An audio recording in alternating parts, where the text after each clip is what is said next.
İhsan eyle beni medhuşa, qəbrin birdə çəkəm ağuşa, çəkəm ağuşa, çəkəm ağuşa.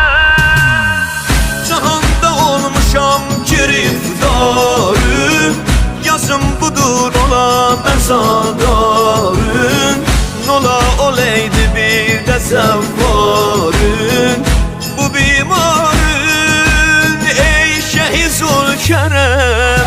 Cani rüqəyyə bir mənə qismət ilə hərəm.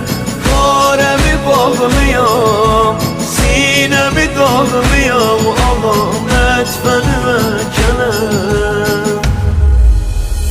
Qoyma qəmdən dilim odlansın, dərdi hicrəm ürəyim yansın, ürəyim yansın, ürəyim yansın. Ürəkdə bir dilən kəlləm, əlim səri həccatsa dincəlləm.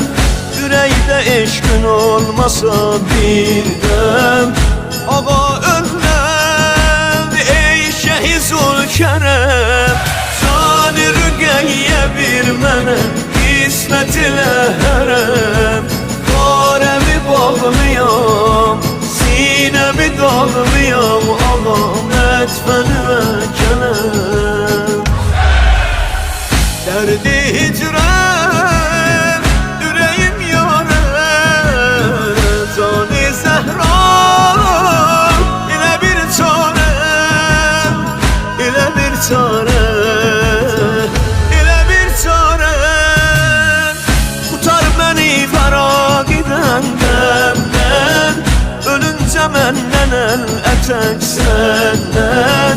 Əl üzmərəm ağa bu gülşəndən, bu pərçəmdən ey Şəhi Zülkərəm. Cani rüqəyyə bir mənə qismət ilə hərəm.